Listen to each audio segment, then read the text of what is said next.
Je vous adresse, vous, amis qui m'écoutez, la bienvenue en Jésus-Christ, notre Sauveur, qui vous apporte paix et joie. Loin des lames, des soucis de cette terre, disons Hosanna, oui, donnons gloire à Dieu.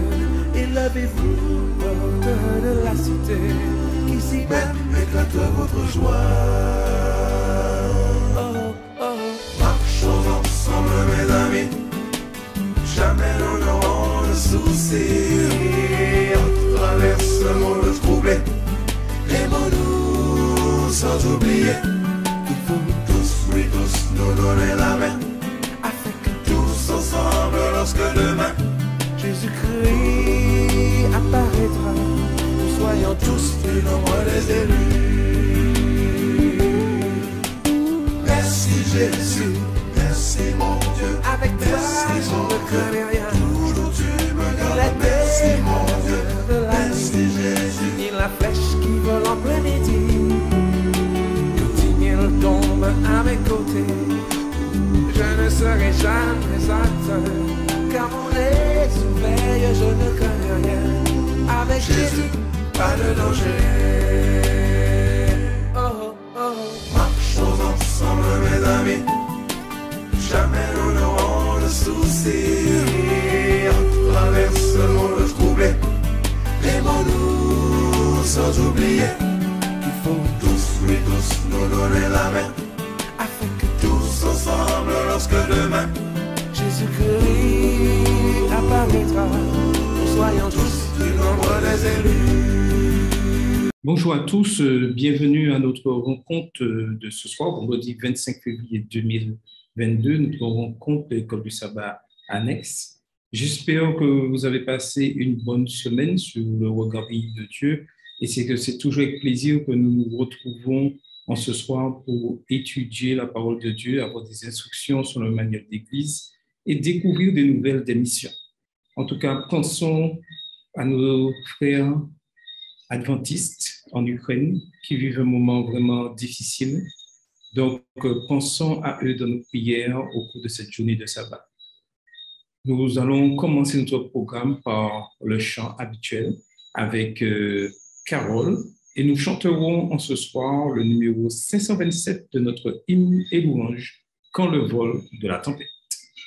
Bienvenue, Carole.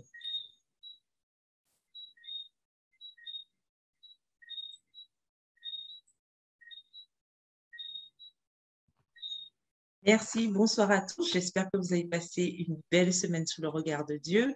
Malheureusement, nous savons que, vu les événements, certains de nos frères et sœurs et la population de l'autre côté de l'Europe n'a pas probablement cette chance, mais nous avons cette grâce de pouvoir avoir notre sabbat, notre sabbat tranquille en tout cas, et nous disons merci à Dieu pour cela.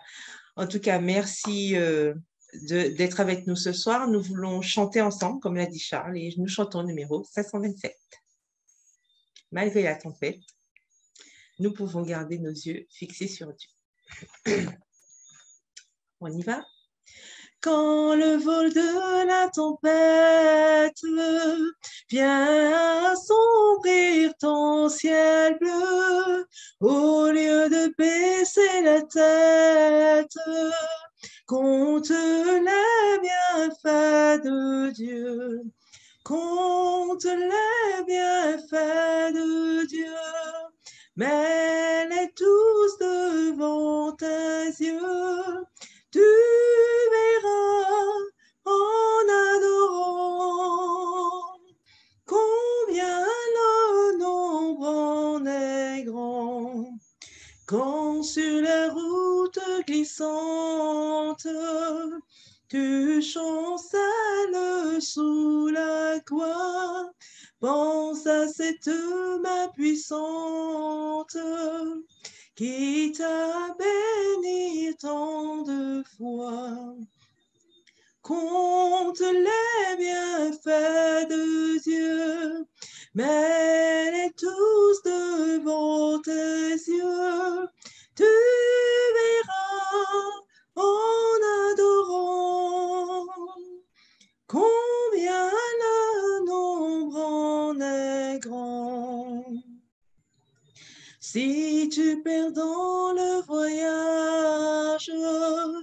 plus d'un cher et doux trésor, pense au divin héritage, qui la honte reste encore, contre les bienfaits de Dieu, mais les tous devant tes yeux, tu verras en adorant combien le nombre en est grand. Bénis donc, bénis sans cesse ce Père qui chaque jour répand sur toi la richesse de son merveilleux amour, compte les bienfaits de Dieu, mais les tous devant tes yeux, tu verras en adorant combien le nombre en est grand. Merci à tous, à tout à l'heure. Maintenant, je vais vous inviter à incliner la tête et nous allons prier. Seigneur Dieu, nous voulons remettre ce moment d'étude, d'instruction entre tes mains. Alors que nous commençons ce sabbat, nous te remercions de nous permettre d'être là, d'être en vie et assister à ce programme. Nous avons une pensée pour la population en Ukraine, pour nos frères et sœurs adventistes du 7e jour qui vivent là et qui vivent une période difficile en ce sabbat, Seigneur. Donne-leur la force, le courage de tenir ferme, de résister. Et nous avons hâte que tu reviennes. Nous souhaitons répondre ce message, car tu as dit que le monde entier doit entendre ce message et tu reviendras, Seigneur. Donne-nous ce zèle de l'évangile, d'annoncer que tu reviens bientôt, afin que toutes ces souffrances se terminent dans ce monde, Seigneur. Merci vous tous pour nous, car avons pu ton Fils et pour ta gloire. Amen. En ce soir, nous allons continuer avec nos instructions de manuel d'église. Et en ce soir, nous allons découvrir un nouveau chapitre, le chapitre 10 du manuel d'église. Et ce chapitre s'intitule « Les services religieux et les réunions de l'église ». Et nous aurons plusieurs parties, nous aurons au moins 5 parties concernant ce chapitre. C'est un chapitre, je dirais, important dans le fonctionnement qui régit comment les églises adventistes du 7e jour fonctionnent lors des services religieux et les réunions. Le principe de base. L'apôtre Jean a déclaré que les vrais adorateurs adoreront le Père en esprit et en vérité, car ce sont de tels adorateurs que le Père recherche. Jean 4, verset 23. Bien que le Seigneur n'habite pas dans des temples faits de main d'homme, il honore de sa présence les assemblées de son peuple. Il a promis d'être au milieu des siens par son esprit chaque fois qu'il viendrait lui confesser leurs péchés et prier les uns pour les autres. Toutefois, ceux qui s'assemblent pour l'adorer doivent abandonner tout mauvais sentiment. S'ils ne l'adorent en esprit et en vérité, leur assemblée est sans valeur. Et là, nous voyons que le décor est planté. Si nous voulons avoir, je dirais, une adoration respectueuse, nous voulons être vraiment en contact avec Dieu, avec sa parole dans nos assemblées, il est important que nous puissions nous débarrasser de tout mauvais sentiment. Le but des services et des réunions de l'Église. Le but des services et des réunions de l'Église est l'adoration de Dieu pour son œuvre créatrice et pour tous les bienfaits de son salut. On voit déjà que le décor est planté, que ce n'est pas un club, l'Église n'est pas un club où on vient se détendre lors de réunions pour simplement satisfaire sa personne. Non, c'est un lieu d'adoration pour Dieu, pour son œuvre créative, et pour tous les bienfaits de son salut. La compréhension de sa parole. Il est important que ses enseignements et ses desseins, la communion avec les autres dans la foi et l'amour, le témoignage de sa foi personnelle dans le sacrifice expiatoire du Christ sous la croix, la formation à l'accomplissement du mandat évangélique qui consiste à faire des disciples dans le monde entier. Voilà le but de l'Église, la mission de toute réunion qui se fait au sein de l'Église, en finalité, à faire des disciples dans le monde entier, et le Christ reviendra. Le respect du lieu de culte et d'adoration. Pour l'âme humble et croyante, la maison de Dieu sur terre est la porte du ciel. Les chants de louange, la prière, les paroles prononcées par les représentants du Christ sont les moyens que Dieu emploie pour préparer un peuple en vue du ciel et de ce culte plus élevé où rien de souillé ne peut entrer. Par la sainteté attachée au sanctuaire terrestre, les chrétiens peuvent apprendre comment ils devraient considérer le lieu où Dieu rencontre son peuple. C'est le Seigneur lui-même qui a établi l'ordre de son service, l'élevant bien au-dessus des choses temporelles. La maison est le sanctuaire de la famille et la chambre ou le jardin, l'endroit le plus retiré pour le culte individuel. Mais l'Église est le sanctuaire de la congrégation. Il devrait y avoir des règles concernant le temps, le lieu et l'ordre du culte. Rien de ce qui est sacré, rien de ce qui appartient au service de Dieu ne doit être traité avec négligence ou indifférence. Et c'est extrait du livre Témoignage pour l'Église, volume 2, les pages 229 et 230. Et nous voyons dans ce passage qu'il y est bien précisé qu'il y ait des règles concernant le temps, c'est-à-dire qu'il y a un début du programme et qu'il y a une fin de programme. Le lieu, c'est la maison du Seigneur, le temple qui a été dédicacé dans ce sens, et l'ordre du culte bien précis, avec chaque partie intervenant à des temps bien précis. Tout ceci pour dire que Dieu est un Dieu d'ordre. Et il est important, sans entrer dans les excès, que le temps soit respecté, la durée du programme soit respectée. Enseignant, il est important que la révérence soit enseignée aux enfants. Et la servante du Seigneur le dit dans Témoignage pour l'Église, volume 2, à la page 233. Parents, élevez le niveau du christianisme dans l'esprit de vos enfants. Aidez-les à faire entrer Jésus dans la trame de leur vie.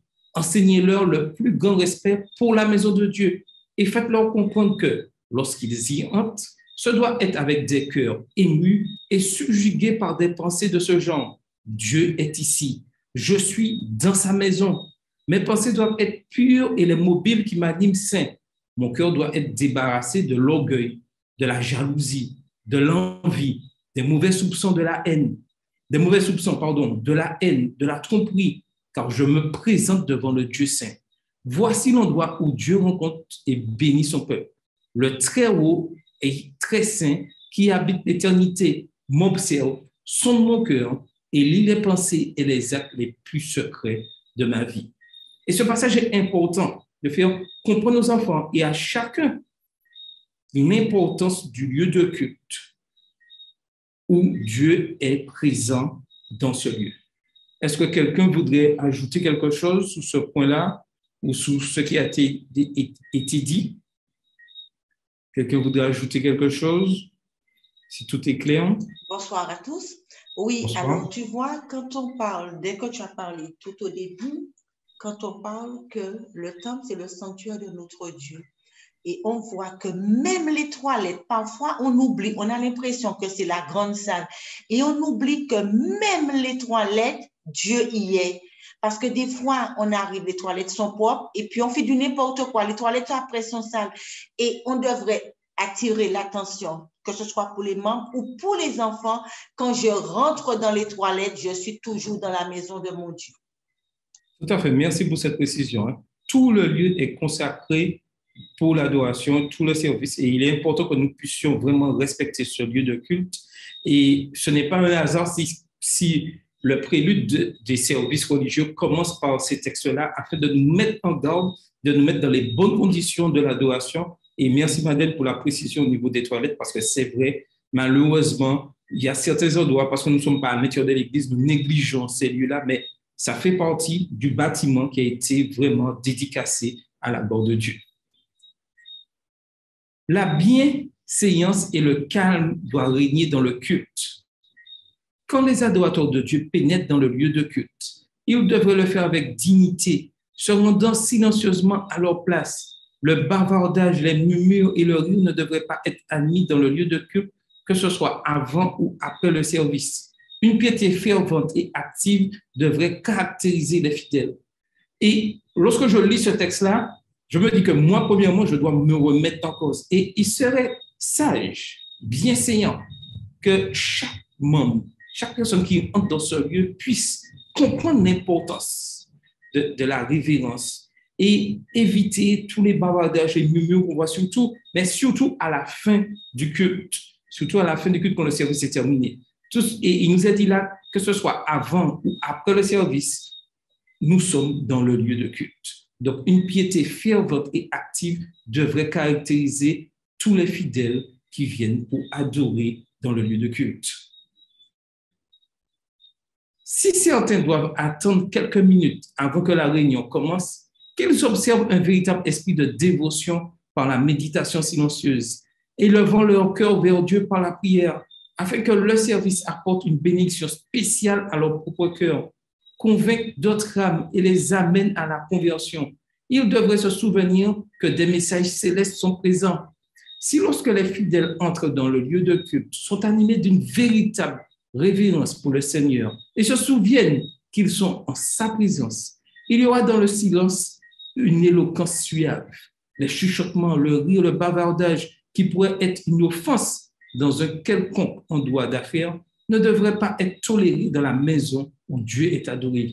Il faut que l'esprit soit préparé à entendre la parole divine afin qu'elle puisse être comprise et qu'elle impressionne le cœur à salut.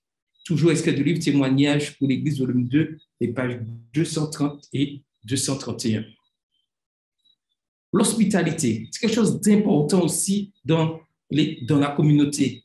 N'oubliez pas l'hospitalité, car en l'exerçant, quelques-uns ont logé des anges sans le savoir. Hébreux 13, verset 2. L'esprit d'hospitalité, élément essentiel de la vie et de l'expérience chrétienne, doit être cultivé dans chaque église. Rien ne dessèche davantage la vie spirituelle qu'une congrégation, qu'une atmosphère froide et formaliste, excluant toute hospitalité et toute communion fraternelle. Un service d'accueil assuré par des membres soigneusement sélectionnés devrait recevoir les visiteurs et leur souhaiter une cordiale bienvenue. Et c'est important. L'hospitalité ne veut pas dire qu'on ne doit pas ne pas avoir un visage heureux, radieux. Ce n'est pas parce que tout à l'heure nous avons dit qu'avant le service, il ne faut pas rire, que nous devons avoir, je dirais, entre guillemets, des visages de tête de pain rassis. Non, nous sommes souriants, nous sommes accueillants, tout en respectant la maison du Seigneur. Alors, nous sommes arrivés à la fin. Est-ce que quelqu'un voudrait ajouter quelque chose, poser une question, partager quelque chose avant de conclure? À Horeb, nos diacres et nos diaconesses accomplissent fidèlement leur devoir. Ça, on ne peut pas leur reprocher parce que c'est vrai que quand quelqu'un arrive, les diacres et les diaconesses ont le sourire et ont toujours un petit mot d'encouragement pour dire bienvenue et de se sentir à l'aise. Au moins ça c'est un point important et on devrait de temps en temps le dire aux diacres et aux diaconesses. C'est pas tout le temps, mais au moins que les valoriser, voilà. Valoriser ce corps-là en ce moment qui nous accueille et qui prend soin de nous. Tout à fait, tout à fait. Et il faut remercier les diacres et diaconesses qui accomplissent ce service d'accueil, toujours joyeux, toujours prêt à accueillir joyeusement chaque membre. Quelqu'un d'autre voudrait ajouter quelque chose? Donc, tout ceci... Oui, Carole? Je voulais juste ajouter que, en dehors des diacres et diaconesses, que nous aussi, en tant que membres d'église, nous avons aussi cette responsabilité d'accueillir les gens. Des fois, on va dans une église, ça vous est déjà peut-être arrivé, ou bien même dans notre église et tout, mais on voit que les visages des personnes sont tellement serrés, même pas un sourire, ou alors si je ne connais pas la personne, je ne dis pas bonjour ou je ne la salue pas. Et ça, malheureusement, on se retrouve souvent confronté à ça. Or, nous sommes à l'église et normalement, quelle que soit la personne qui arrive, on doit être en mesure de l'accueillir, de lui souhaiter la bienvenue. Autre chose aussi qu'on retrouve, bon, aujourd'hui un peu moins, c'est parce à cause de la pandémie, comme il y a un système de jauge, mais il y avait aussi cette idée de place. Je ne peux pas céder ma place parce que. Donc, il y a ça aussi qui est important. Il y a quelqu'un qui arrive, il y a un visiteur et tout. On doit être aussi capable de céder sa place si on voit qu'il n'y a pas de place. Nous, en tant que membres, c'est notre devoir, je dirais. Justement, ça rentre dans le cadre de l'hospitalité aussi, de pouvoir céder notre place pour que la personne puisse s'asseoir. Il y a pas, on voit que parfois les gens ont une place à l'église. Je ne sais pas pourquoi. Je n'ai jamais réussi à comprendre d'où ça venait. Ils sont toujours assis à la même place. Et lorsqu'il y a même un problème de place, ils veulent même pas céder leur place pour un visiteur ou quelqu'un qui arrive. Et ça, c'est vraiment dommage parce que ça aussi, ça fait partie de notre témoignage auprès de notre prochain. Tout à fait. Donc, que cette étude en ce soir sur les services religieux, quelle attitude à avoir, puisse nous servir individuellement déjà, que nous puissions individuellement corriger ce qui ne va pas, à y partager avec les autres, afin que, je dirais, cette solennité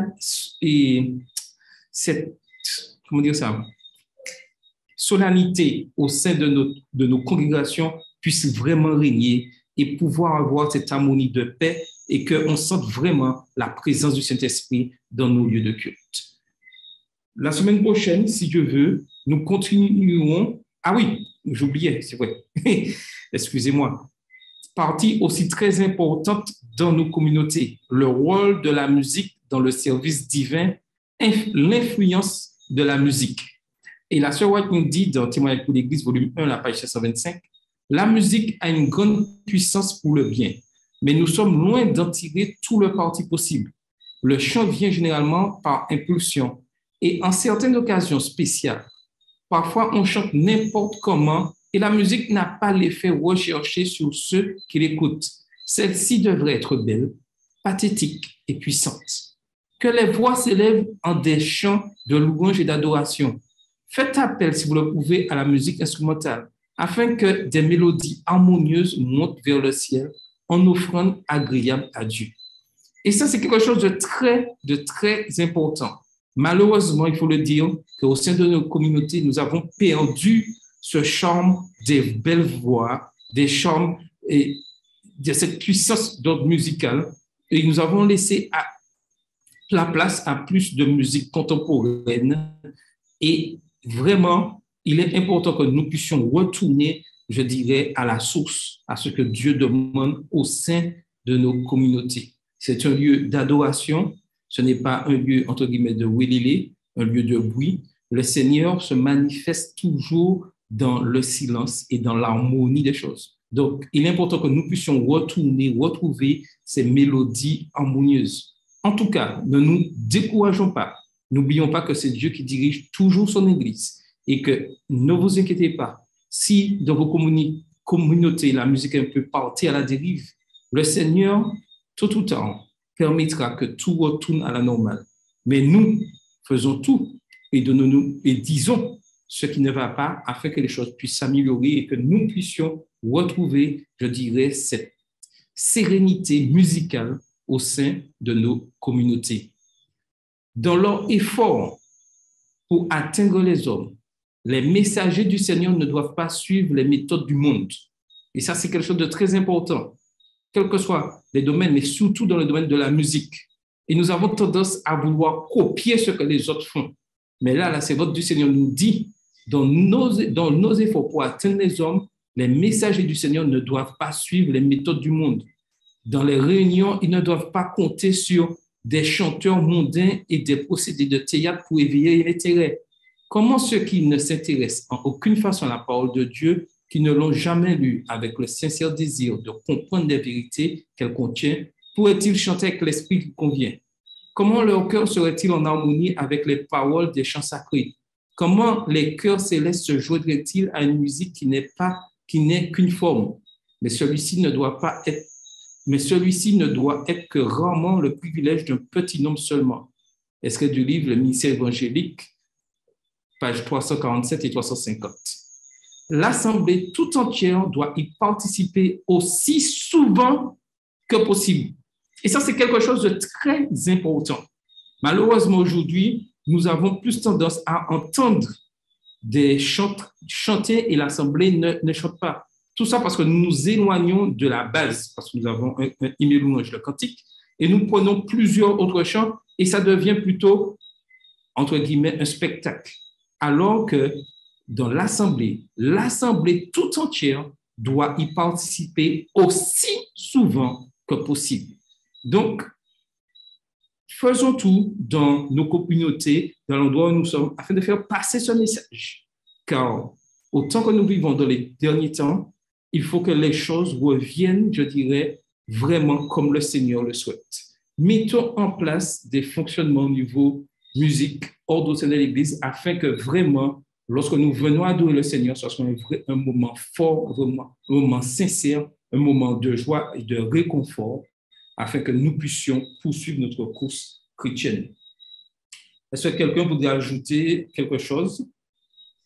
Alors, j'aimerais ajouter deux choses à ce qui vient d'être dit, pardon. En fait, déjà clarifier le mot pathétique qu'on a vu tout à l'heure. Alors, pathétique, c'est pas dans le sens que ça doit soulever même de l'amertume, enfin, de l'énervement. Au contraire, pathétique, en fait, le premier sens, ça veut dire que ça doit réveiller de l'émotion, ça doit pousser à la réflexion. Chez les gens, ça doit leur permettre, justement, comme on dit, se rapprocher plus de Dieu, préparer à ce qu'on va entendre de la parole de Dieu. Donc, c'est dans ce sens-là que la sœur White déclare que ça doit être une musique belle, pathétique et puissante. Donc, il faut faire attention. Ça ne fait que nous conforter dans le fait que la musique qui doit être jouée à l'église, en fait, doit pousser les gens à pouvoir réfléchir, à se centrer en fait sur la parole de Dieu, sur ce qui sera entendu, sur ce qui a été entendu éventuellement, et c'est pour ça qu'il faut quelque chose de plutôt organisé. Le deuxième point que je voulais soulever, c'est qu'il faut faire attention au type de chants qui sont choisis dans le cadre de l'adoration, puisque nous savons que tous les chants ne sont pas appropriés pour une adoration. Comme le déclare l'apôtre Paul, tout est permis, mais tout n'est pas utile. Et on se rend compte effectivement qu'il y a une espèce de mélange des genres, malheureusement, aujourd'hui. Et on ne fait plus cette différence entre cette musique qui permet de nous élever et la musique, justement, de tous les jours. Et souvent, les choix sont faits à partir de ce qu'on aime, de ce qui nous excite, entre guillemets, mais pas forcément pour ce qui va permettre à l'Assemblée d'arriver justement à être élevé au trône de la grâce. Et ça, on devrait faire très attention parce que nous savons que le premier musicien, malheureusement, c'était Lucifer.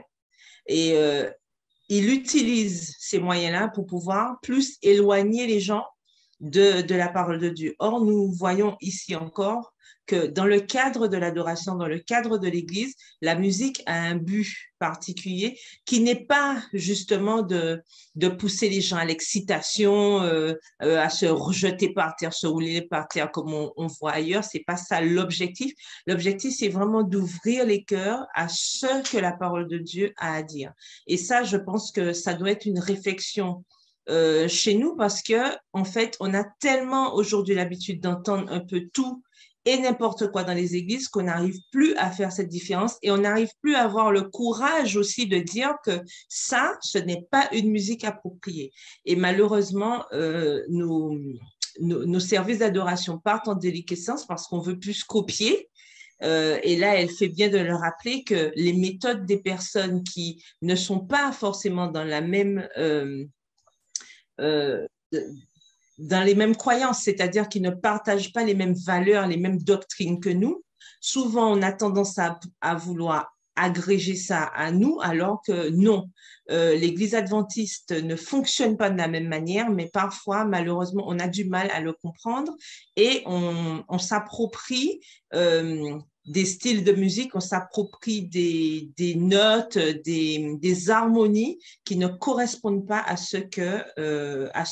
aux valeurs que nous prenons. Et ça, c'est bien dommage. Donc, je pense que c'est intéressant de soulever cette question afin que ça puisse pousser une certaine réflexion et une remise en cause de ce que nous proposons, justement, en tant que responsable musique ou en tant que chantre. Voilà.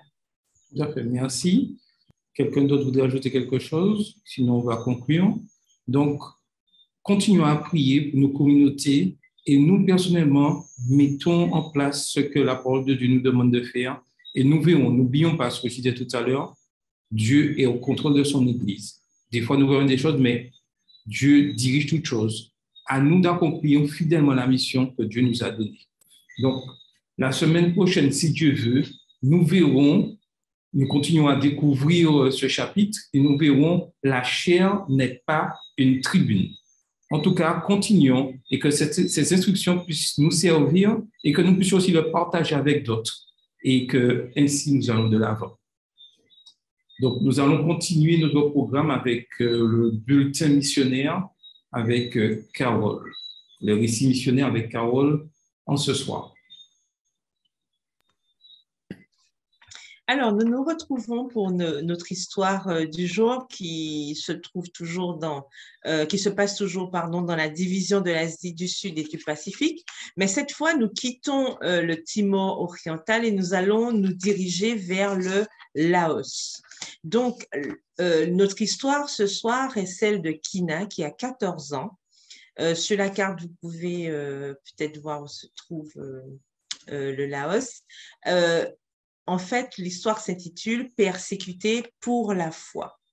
Donc, Kina arrive haletante et transpirante. Elle a couru depuis sa maison jusqu'à la maison du pasteur adventiste du 7e jour du village en frappant à sa porte avec vigueur. En fait, la fille âgée de 14 ans, elle avait réussi à détacher les liens que les parents avaient utilisés pour pouvoir lui lier les mains. Lui attacher les mains. Donc, il y avait des cordes qui lui attachaient les mains. Elle avait réussi enfin à se libérer. Et ses parents l'avaient battue et son frère aîné l'avait frappée et lui avait donné des coups de pied sur tout le corps. Mais pourquoi? Quel était son crime? L'histoire nous raconte que la vie de cette jeune fille a été bouleversée lorsqu'elle a décidé de se donner à Christ. Donc, elle s'est baptisée et elle a décidé donc de tourner le dos à la religion familiale et d'intégrer l'Église adventiste du 7e jour. Et ses parents, qui autrefois étaient aimants et attentionnés, se sont retournés contre elle. Et ils ont commencé à la frapper pour tenter de la forcer à retourner dans leur religion traditionnelle. Et Kina, cependant, elle est restée ferme et elle a refusé d'abandonner sa foi. Et son courage et son calme face à cette souffrance étaient vraiment son courage et son calme étaient vraiment étonnants pour les personnes de la communauté. Et ses nouveaux amis adventistes, pourtant, ne lui avaient pas offert beaucoup de privilèges. C'était un petit groupe de croyants, principalement des femmes, composés de paysans pauvres, de jardiniers, d'ouvriers qui luttaient eux-mêmes pour s'en sortir financièrement. Et on se dit que peut-être Kina avait été touchée par leur amour. Peut-être que Jésus, par le Saint-Esprit, lui a donné une paix intérieure et une espérance qui lui ont donné la force de résister. Mais elle résistait vraiment hardiment à la pression, aux mauvais coups, aux mauvais traitements infligés par ses parents et son frère. Mais combien de temps cela pourrait-il durer? Elle avait découvert Jésus et certainement Jésus l'avait tellement impressionnée qu'elle était prête à tout risquer pour lui. Mais la question demeure, combien de temps ça pourrait durer? Combien de temps elle pourrait résister et où est-ce qu'elle pourrait trouver de l'aide et un abri? En fait, l'histoire nous rappelle que Kina n'avait nulle part où aller. Elle avait trop peur pour rentrer chez elle, puisque, comme on vient de le dire, la situation avec les parents était difficile. Elle ne pouvait pas non plus aller demander de l'aide à d'autres parents, parce qu'eux-mêmes estimaient qu'elle était trop jeune et en tant que fille, elle devait obéir à ses parents et renoncer à sa foi en Jésus. Et elle devait retourner à l'animisme, puisque c'était la religion que pratiquaient ses parents. L'animisme, je le rappelle, c'est lorsque les gens croient qu'il y a une âme ou alors une force vitale qui anime les choses. Ça peut être le vent, les objets. Donc, c'est ça l'animisme et c'est en ce qu'ils croyaient. Et ses parents, en fait, voulaient absolument qu'elle reste dans cette religion. Et elle ne pouvait pas non plus s'adresser aux autorités, parce que le chef du village était aussi un parent et pensait qu'elle devait obéir aussi à ses parents en toutes choses, car elle était une enfant. Obéir à ses parents est une bonne chose, c'est aussi censé. Mais la chose normale, c'était la chose normale, certes, à faire traditionnellement au Laos, mais même si c'était dans la Bible, on le voit dans Éphésiens 6, le verset 1, « Enfants, obéissez à vos parents selon le Seigneur, car cela est juste. » Dans quelle mesure un enfant pouvait obéir à ses parents? Jusqu'à quelle limite? Nous savons que lorsqu'il s'agit de notre foi en Christ, c'est Jésus qui doit avoir la première place. Et Kina avait décidé de mettre Jésus à la première place. Et le corps couvert de vilaines contusions noires et bleues, Kina s'est enfuie de sa maison vers la maison du pasteur. Mais bien sûr, elle ne pouvait pas y rester longtemps. Le pasteur l'a rapidement fait partir avant que ses parents ne viennent la chercher. Et le pasteur l'a cachée chez ses propres parents. 5 jours plus tard, Kina y était encore. Elle ne pouvait pas rentrer chez elle à nouveau car elle avait peur du fait que sa famille l'avait battue tant de fois. Et la dernière fois, on nous dit que son père avait même sorti une arme à feu et avait tiré un coup de feu au-dessus de sa tête. Et bien que meurtrie physiquement, l'impact des menaces et des coups sur l'état d'esprit de Kina reste incertain. Donc, l'histoire nous demande de prier pour Kina parce qu'elle est encore dans cette situation, de prier pour qu'elle ait la force de supporter les épreuves dues à sa propre famille, de prier pour qu'elle soit protégée par les anges du Seigneur et à l'abri de graves blessures. On nous demande aussi de prier pour ses parents et les autres membres de sa famille pour que leur cœur soit adouci et qu'ils voient la lumière de l'Évangile ou qu'ils permettent au moins à Kina d'avoir la liberté d'agir selon sa conscience. Nous sommes invités aussi à prier pour que les membres de l'Église puissent trouver une solution pour cette jeune fille. Peut-être pourra-t-elle obtenir un passeport et étudier dans un pensionnat adventiste à l'extérieur du pays. Prions pour que les membres de l'Église puissent faire face à cette situation tragique avec beaucoup de sagesse. Et on nous rappelle qu'une partie de l'offrande du 13e sabbat de ce trimestre aidera à ouvrir une école où des filles comme Kina pourront étudier au Laos. Merci aussi pour vos offrandes missionnaires de l'école du sabbat qui aident à répandre l'Évangile dans le monde. Et dans la partie culturelle de ce soir, on nous apprend que la région du Laos fait partie de la mission de l'Union de l'Asie du Sud-Est. Elle ne compte que 1908 membres qui adorent dans 2 églises et 3 groupes, avec une population, tenez-vous bien, de 7 242 000 habitants. Cela correspond à un adventiste pour 3 796 habitants. Nous voyons bien que le travail est encore vaste. La première station missionnaire adventiste du 7e jour a été ouverte par Richard C. Hall et sa famille en 1957 à Namta, dans l'une des provinces du Nord-Ouest.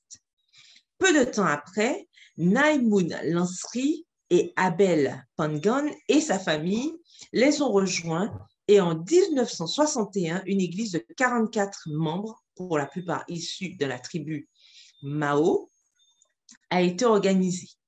Malheureusement, en 1962, tout le personnel de la mission a été évacué du Laos à cause de la guerre. Peu de temps après le départ des missionnaires, les forces militaires ont envahi Namta et les bâtiments de la mission ont malheureusement été détruits. L'œuvre a recommencé en 1968 lorsque A.G. Beaton, un missionnaire philippin et sa famille ont été appelés au Laos. Mais en 1975, en raison des progrès communistes en Asie du Sud-Est, tout contact adventiste avec le Laos a été coupé jusqu'en 1984, lorsque la frontière avec la Thaïlande a été réouverte. 2 églises adoraient encore, bien qu'elles soient restées isolées pendant 10 ans. Le nom officiel du pays est la République démocratique populaire Lao et il a un gouvernement communiste. La capitale est Vientiane ou Vientiane, comme on l'appelle localement. La superficie du Laos couvre 236 800 km² avec une population de 7,2 millions d'habitants.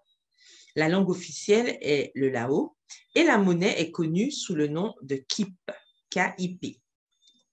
En 1353, un prince lao nommé Pha Ngung se fit roi d'un nouveau pays qu'il appela Langzang, le royaume de millions d'éléphants. Le Laos est le seul pays enclavé d'Asie du Sud-Est. Donc voilà pour ce soir. Nous commençons donc une série d'histoires sur le Laos. Continuons à prier pour ces personnes qui font de leur mieux pour que l'Évangile puisse continuer à se répandre dans cette région du monde. Et prions aussi pour les missionnaires qui continuent, par la grâce de Dieu, à accomplir la mission. Que Dieu vous bénisse et à bientôt pour de nouvelles histoires. Merci Carole pour ce magnifique récit. Continuons à prier pour cette région et pour toutes les personnes qui souffrent et sont en difficulté. Et comme je le rappelais tout à l'heure, continuons à prier pour la population en Ukraine, pour nos frères et sœurs qui vivent un moment vraiment difficile, très compliqué. Mais le Seigneur dirige toutes choses et continuons toujours à intercéder auprès du Seigneur pour ces personnes.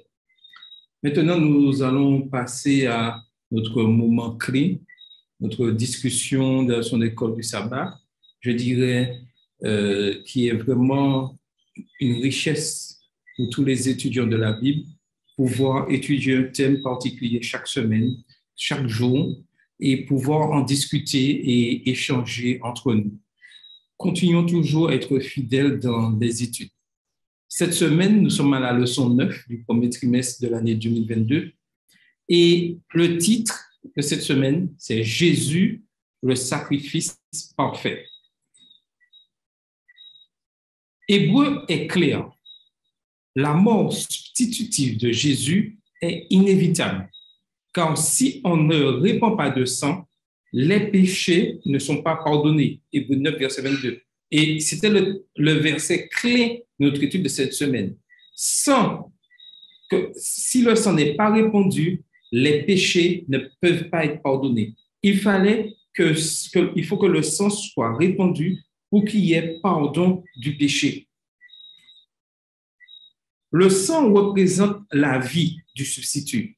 Les sacrifices sont nécessaires car les alliances étaient souvent ratifiées avec des sacrifices d'animaux. Quand Israël brisa l'alliance, Jésus accomplit l'exigence de la mort du transgresseur en mourant une fois pour toutes pour l'humanité tout entière. Les Lévites offraient constamment des sacrifices parce que leurs sacrifices n'étaient pas efficaces. L'Ancien Testament décrit plus d'un type d'offrande.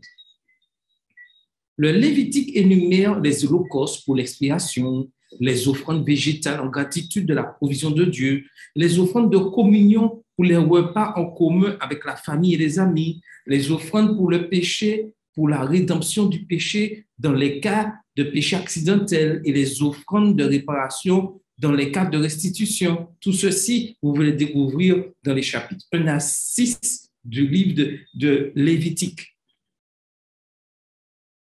Du point de vue vétérotestamentaire, le sanctuaire était contaminé par les péchés quotidiens du peuple. Rappelons que chaque jour, le peuple se rendait dans le sanctuaire pour pouvoir tuer un animal, pour pouvoir, je dirais, confesser ses péchés. C'est pourquoi le jour des expiations était nécessaire, car ce jour-là, le sanctuaire était purifié et les péchés enlevés. Comme nous l'avons vu la semaine dernière, Hébreux 7 parle de Melchisédek qui était supérieur à la lignée aaronique de prêtre. Par conséquent, Christ est supérieur à la prêtrise lévitique car il est un prêtre selon l'ordre de Melchisédek.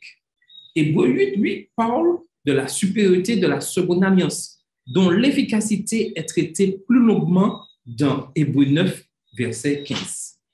La première alliance établie par les Lévites était déficiente et ne pouvait ôter les péchés. Hébreux 7, verset 11 le dit et Hébreux 9, verset 9 le précise aussi. Dans Hébreux 9, Paul parle du sacrifice supérieur de Christ. Pourquoi? La question est, pourquoi est-il supérieur? D'abord, à comprendre que son sacrifice ne s'applique pas dans le sanctuaire terrestre, mais dans le sanctuaire céleste. Hébreux 9, versets 23 et 24. Et il faut bien faire cette séparation, bien comprendre cela, que son sacrifice ne s'applique pas dans le sanctuaire terrestre, mais dans le sanctuaire céleste. Deuxièmement, le sang qu'il offre ne vient pas d'un animal, mais de son propre sang. Hébreux 9, versets 25 et 26. Enfin, le sacrifice de Christ est singulier. Hébreux 9, versets 12 et 28, une fois pour toutes. Et il est efficace. Hébreux 9, verset 14, purifier notre conscience, contrairement aux sacrifices d'animaux, dont Hébreux 10, versets 1 et 4 parlent. Maintenant, nous se trouvons dans un certain dilemme, le dilemme de l'autel de l'encens dans le lieu très saint. Hébreux 9 pose ce qui apparaît comme, au départ, une incohérence. Et c'est là qu'il y a cette difficulté. Mais en ce soir, nous allons mieux comprendre pourquoi on pourrait penser qu'il y a incohérence. Au verset 3 et 4, il est dit, « Derrière le second voile se trouvait la tente appelée le très sacré, le lieu sacré. Elle contenait un autel à encens en or et le coffre de l'alliance entièrement recouvert d'or. » Ce texte semble en décalage avec Exode 30, verset 6. Tu placeras l'autel en face du voile, qui indique que l'autel de l'encens ne se trouvait pas dans le lieu très saint, mais dans le lieu saint, avec le porte-lampe et la table avec le pain consacré. À cet autel, Aaron était censé brûler l'encens chaque matin. Exode 30, verset 7. De la même manière, d'autres passages dans le Pentateuque placent l'autel de l'encens dans le lieu saint et non dans le lieu très saint. Exode 40, versets 5 et 6. Alors, pourquoi Paul place-t-il l'autel d'or ou l'encens dans le lieu saint? Et c'est ce que nous dit cet extrait dans The Seventh-day Adventist International Bible Commentary, commentaire biblique adventiste international. Paul pensait peut-être quelque chose dans ce genre. Bien que positionné dans la salle principale, c'est-à-dire le lieu saint, l'autel de l'encens, Exode 30, verset 10, 1 Corinthiens 28, verset 18, appartenait au débir, c'est-à-dire le lieu très saint. Il semble que l'encens qui brûlait sur cet autel avait un effet direct sur le lieu très saint où Dieu manifestait sa présence entre les chérubins. Après tout, la fumée de l'encens se répandait vraisemblablement dans la salle intérieure. Cela peut expliquer pourquoi Hébreux place l'autel d'encens dans le lieu très saint, Hébreux 9, verset 4. Et ça, c'est déjà une explication. Mais remarquez qu'en grec, l'auteur de la lettre aux Hébreux ne dit pas vraiment que l'autel de l'encens se trouvait dans la deuxième pièce, mais seulement que le lieu très saint contenait l'autel. Et ça, c'est très important de comprendre cela. Le mot traduit par « contenait » peut être traduit par avait, Nouvelle Bible seconde, mais il ne signifie pas seulement ou nécessairement cela. Et voyons ce que dit le commentaire biblique et poursuit dans ce domaine-là. Le lien entre l'autel et le lieu très saint ici indiqué vient peut-être du fait que sa fonction était étroitement liée au lieu très saint. L'encens offert quotidiennement sur cet autel était dirigé vers le propitiatoire dans le lieu très saint. Là, Dieu manifestait sa présence entre les chérubins. Et tandis que l'encens montait avec les prières des fidèles, il remplissait le lieu très saint ainsi que le lieu saint. Le voile qui séparait les deux pièces ne montait pas jusqu'au plafond, mais s'arrêtait à mi-hauteur. Ainsi, l'encens pouvait être offert dans le lieu saint, le seul endroit où des prêtres ordinaires pouvaient pénétrer et toutefois atteindre la deuxième pièce, l'endroit vers lequel il était dirigé. Quel que soit le sens d'Hébreux 9, verset 4, ce n'est pas sur les pièces et sur le mobilier que Paul semble se concentrer, puisque le verset 5 dit « Il n'y a pas lieu d'en parler maintenant en détail ». Ce verset signifie que Paul veut parler de quelque chose de plus important que le mobilier et sa disposition, à savoir la supériorité du sacrifice, de Christ.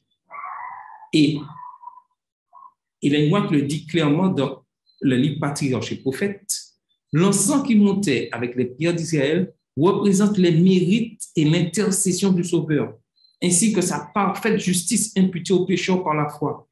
Et qui seul peut faire agréer le culte qu'il offre à son Dieu? En outre, s'il y avait devant le voile du lieu très saint un autel de perpétuelle intercession, il y avait aussi devant le voile du lieu saint un autel de continuelle expiation. C'était par le sang et l'encens que l'on pouvait s'approcher de Dieu, symbole pointant vers le grand médiateur par l'intermédiaire duquel les pécheurs peuvent venir au Seigneur, seul dispensateur de miséricorde et de salut aux âmes repentantes. Tout ça, c'est pour nous faire comprendre que le seul chemin pour le pardon de nos péchés passe uniquement par Jésus-Christ. Et c'est ce que l'apôtre Paul veut faire comprendre par cette différence, ce passage entre le lieu saint et le lieu très saint. Alors, est-ce que quelqu'un voudrait ajouter quelque chose ou un complément, compléter dans ce domaine-là pour faire mieux comprendre ce que Paul voulait dire?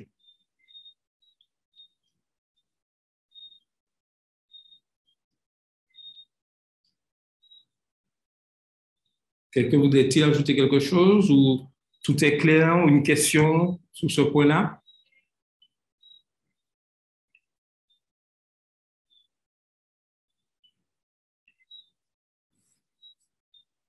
Donc, maintenant, voyons cette mort substitutive de Christ. La substitution et la satisfaction sont des termes qui ont suscité beaucoup de critiques. La question pourrait se poser, peut-on croire que Dieu avait besoin d'un genre de substitution pour le prix des péchés de l'humanité? Alors, qu'en pensez-vous? Pensez-vous que Dieu avait besoin d'un genre de substitution pour le prix de péché de l'humanité? Est-ce que quelqu'un peut essayer de répondre à cette question?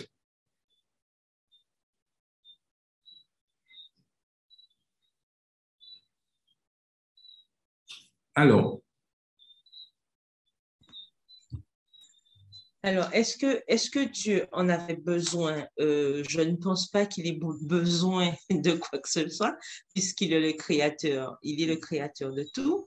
Néanmoins, on peut dire que cette substitution était nécessaire de par le plan de la rédemption, puisque dès le jardin, nous savons qu'il avait déjà annoncé, on l'a vu dans Genèse 3, verset 15, il avait déjà été annoncé que quelqu'un viendrait pour pouvoir accomplir ce sacrifice. Et de toute façon, tous les rituels qui ont été mis en place dans le sanctuaire terrestre annonçaient ce qui allait arriver. Donc, il était nécessaire que ça se fasse selon le plan que Dieu avait déjà établi bien avant la création. Tout à fait, exactement. Et la question qu'on pourrait se demander, que signifie pour vous la substitution? Alors, que signifie le mot substitution? Est-ce que quelqu'un pense avoir une définition de ce mot-là? que signifie la substitution. Sinon, Carole continuera à nous éclairer qu'à savoir que signifie vraiment la substitution.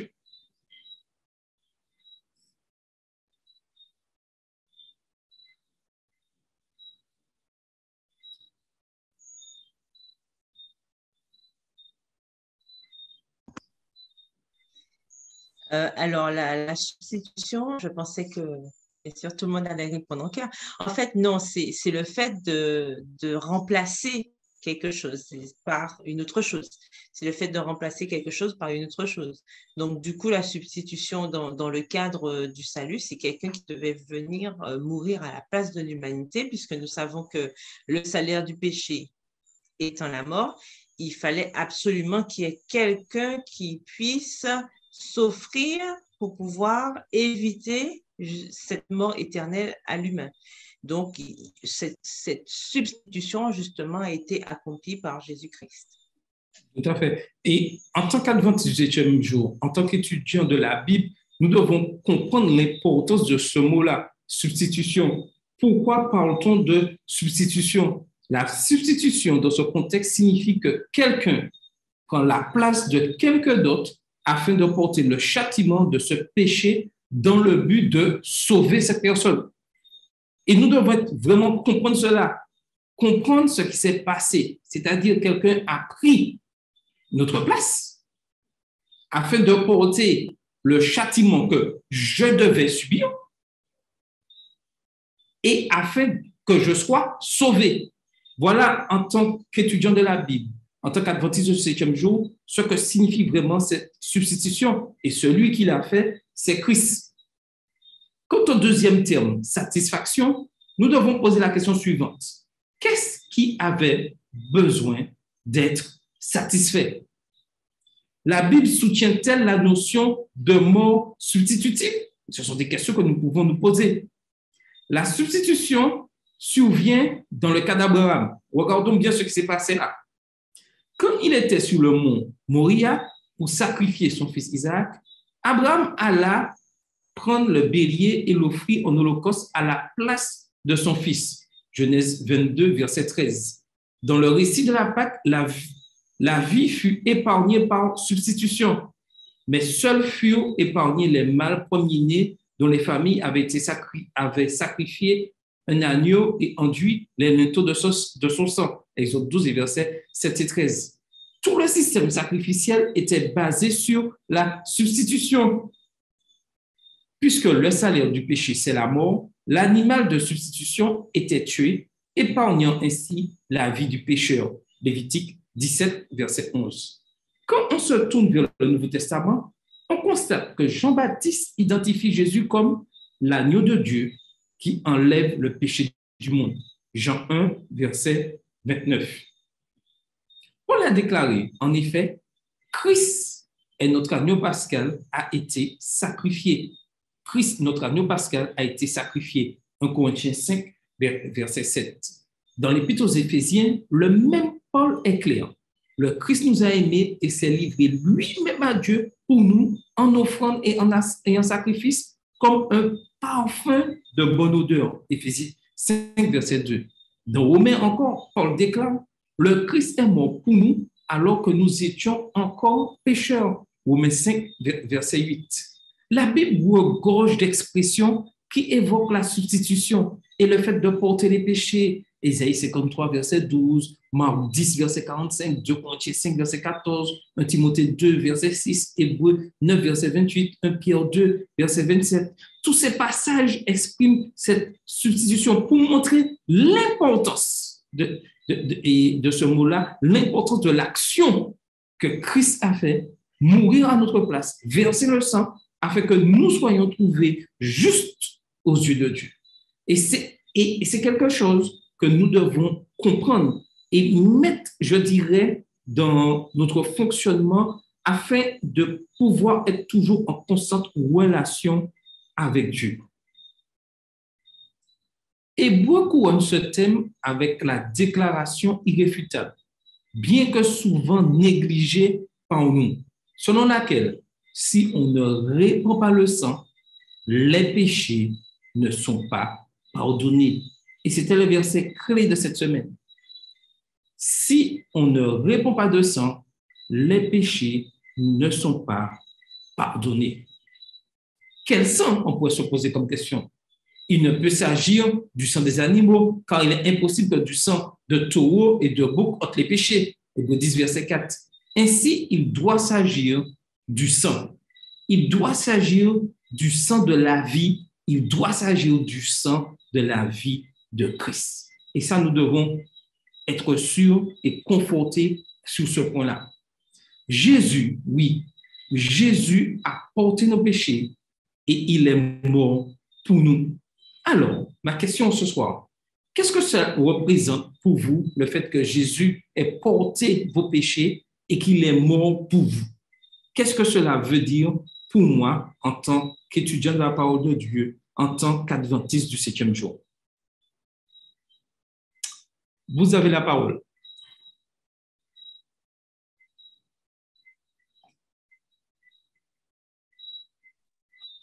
Oui, bonsoir. Oui, bonsoir. Oui, alors je voudrais dire que tout d'abord, c'est Jésus seul qui pouvait faire ce sacrifice sur la croix. Tout d'abord, puisque son sang a coulé pour nous, n'importe qui ne pouvait faire ce sacrifice, c'est seulement Jésus qui était capable et qui pouvait faire ce sacrifice pour nous racheter auprès de Dieu. Le fait qu'il a porté nos péchés, qu'il est mort pour nous, ça prouve que Dieu est vraiment amour et tout ce qu'il veut, tout ce qu'il souhaite, c'est le salut de l'être humain. Jésus a fait ce grand sacrifice pour nous. Donc, au moment où nous allons comprendre l'importance de ce sacrifice, eh bien, nous allons décider de suivre Jésus. Même si nous rencontrons des difficultés, même si nous rencontrons des problèmes, que ce soit la situation où nous nous trouvons, du fait qu'il est mort pour nous sur la croix, tout cela, nous pécheurs, pour nous racheter auprès de Dieu, eh bien, aujourd'hui, je peux subir n'importe quoi parce que je sais que j'ai un Dieu qui m'aime, j'ai un Dieu en qui je peux me confier et qui peut pardonner tous mes péchés. Voilà. Amen. Merci, Odile. Je rejoins la sœur. C'est très important pour donner la valeur de Jésus-Christ. Pour nous montrer que Jésus n'est pas n'importe qui. Jésus est Dieu. Et comme la sœur disait que nous avons, et si nous comprenons personnellement que pourquoi nous allons à l'église, eh bien, on aura gagné beaucoup de choses. Pourquoi? Parce que qu'on ne vient pas à l'église pour qui que ce soit. Aucun homme ne peut faire ce que Jésus a fait pour nous. Donc, Jésus est d'une importance capitale que nous devons prendre en considération. C'est pour cela que c'est lui-même, et comme là je disais, que Dieu est tellement amour qu'il a voulu, il a fait l'impossible pour nous sauver. Donc, il s'est livré lui-même. Et comme la Bible te dit, il s'est dépouillé et en venant comme serviteur d'homme. Et on a vu que Jésus les leçons précédentes n'a pas honte de nous appeler frères. Et c'est pour ça que nous devons être, comme quelqu'un disait, être amoureux de Jésus-Christ. Parce que c'est lui seulement qui est venu nous sauver. Donc, nous devons calquer notre foi sur Jésus-Christ. Et comme l'apôtre dit, je n'ai que parler que Jésus-Christ crucifié. Et chaque jour, nous devons demander à Dieu de nous aider et à garder la foi. Amen. Amen. Il y avait une autre personne qui voulait intervenir. Ça me fait comprendre. Cette question, Seigneur, et aussi nous fait revenir à la leçon de la semaine dernière pour bien comprendre pour faire la différence, bien faire la différence entre la nouvelle alliance dans l'ancienne alliance et la nouvelle alliance. Dans l'Ancien Testament, la nouvelle alliance a été annoncée.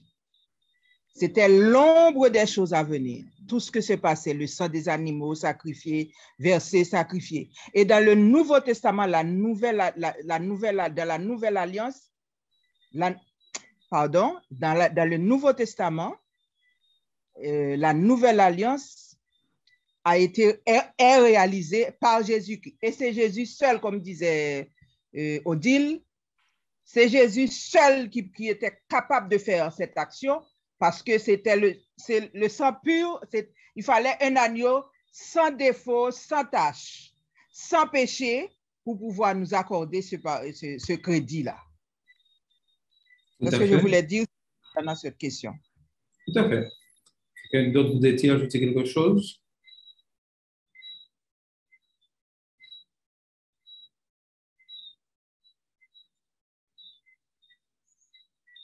Donc, je disais qu'il est, comme tu en as dit, il est important de comprendre ce sacrifice que Jésus a fait. Mais j'ai bien aimé tout à l'heure aussi, Odile qui disait qu'il est important que nous puissions comprendre ce sacrifice que Dieu a fait, il est mort à notre place. Et il est important que lorsque j'ai compris cette chose-là, que je ne suis pas, je dirais, le Christ pour des hommes. Je suis là parce que je sais le sacrifice que Jésus a fait pour moi. Donc, lorsque j'ai compris cela, il doit avoir un changement, c'est-à-dire tout ce qui est mauvais doit disparaître au sein de mon fonctionnement, tout ce qui concerne la jalousie, la haine, des mauvais sentiments, tout ceci doit disparaître. Ensuite, lorsque j'ai compris vraiment ce sacrifice que Jésus a fait, quoi qu'il arrive dans ma vie, il l'a dit, je reste fidèle à la parole de Dieu.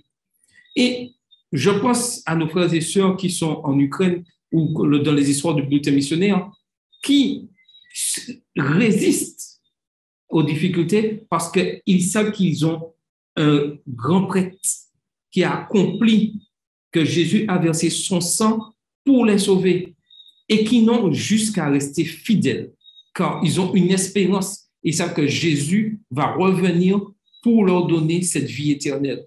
Et nous devons comprendre cela. Et deuxième chose, lorsque des fois certains d'entre nous disent qu'il n'y a plus d'amour dans l'Église, je quitte l'Église, Dieu nous demande de rester fidèle à sa parole, fidèle à notre engagement, quoi qu'il arrive. Et lorsque j'ai compris ce sacrifice, quoi qu'il arrive autour de moi, je reste fidèle à la parole de Dieu. Et ça, c'est quelque chose que nous devons vraiment comprendre constamment. Oui, Carole? Oui, justement, en lien avec tout ce qui a été dit et ce que tu viens d'ajouter, on lit dans Hébreux 10, les versets 15 et 16. Non, ça commence au verset 14, pardon.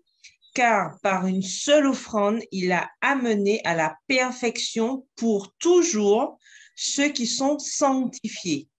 C'est ce que le Saint-Esprit nous atteste aussi, car après avoir dit, voici l'alliance que je ferai avec eux après ces jours-là, dit le Seigneur, je mettrai mes lois dans leur cœur et je les écrirai dans leur esprit.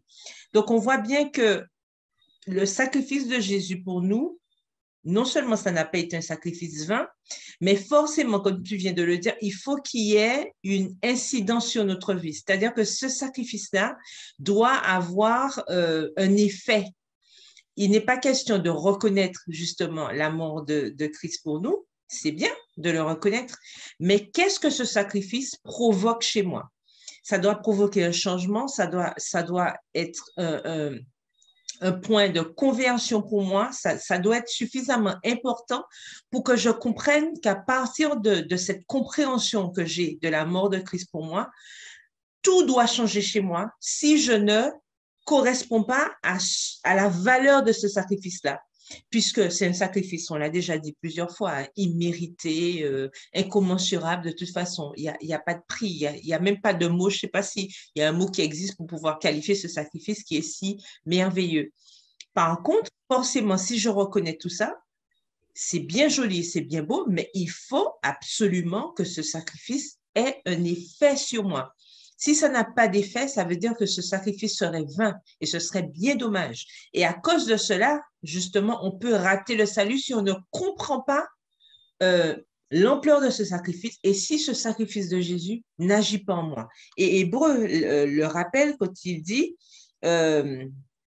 quand le livre donc, nous dit que il a amené à la perfection pour toujours ceux qui sont sanctifiés. Ça veut dire qu'il y a un parcours à faire. À partir de cette compréhension du sacrifice, il y a un parcours que Dieu nous appelle à faire avec lui pour que nous puissions justement lui prouver que nous reconnaissons la valeur de ce sacrifice dans nos vies. Et ça, c'est quelque chose de très important. Et Dieu dirige toutes choses. Mais à un moment, il sera obligé d'arrêter cette intercession.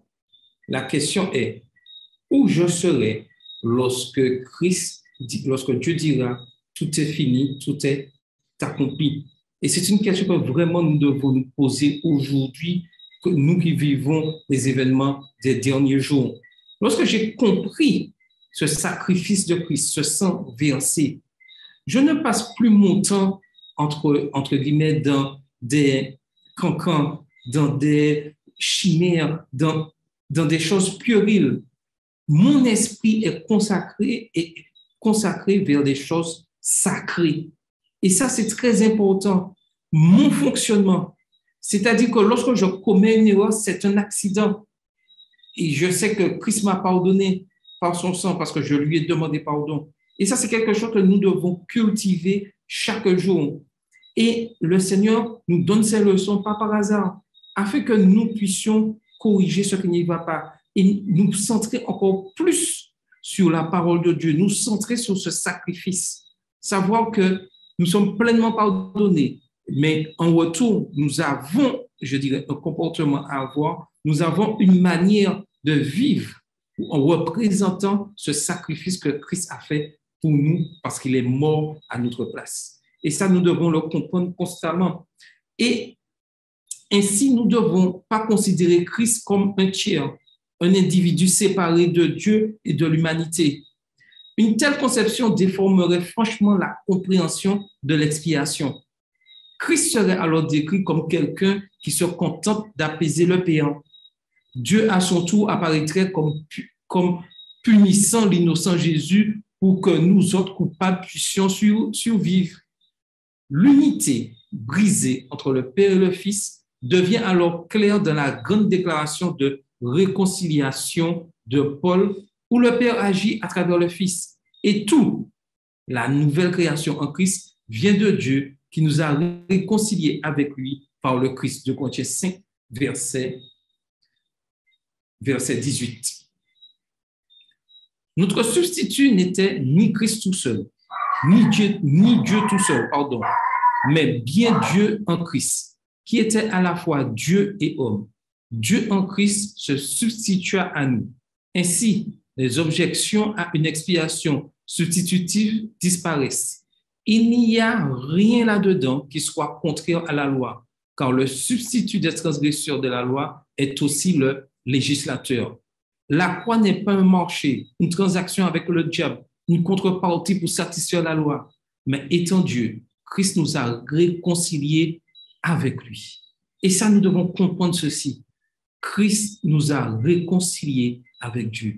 Et lorsque nous sommes réconciliés avec quelqu'un, lorsque nous avons eu peut-être une dispute, lorsque nous avons cette réconciliation, c'est un moment de joie et nous souhaitons rester toujours dans ce moment de réconciliation et n'avoir point de séparation. Voilà comme ceci que nous devons vivre en tant que chrétiens, en tant qu'adventistes du 7e jour. Vivre constamment dans cette réconciliation, cette immense joie d'être appelés enfants de Dieu. Et ça, c'est un privilège qui est donné à tous ceux qui acceptent ce sacrifice de Christ sur la croix. Et une fois que nous avons reçu ce message, nous devons apprendre à le partager car nous avons un seul but, vivre éternellement avec Christ. Est-ce que quelqu'un voudrait ajouter quelque chose, compléter ou partager une expérience dans ce domaine?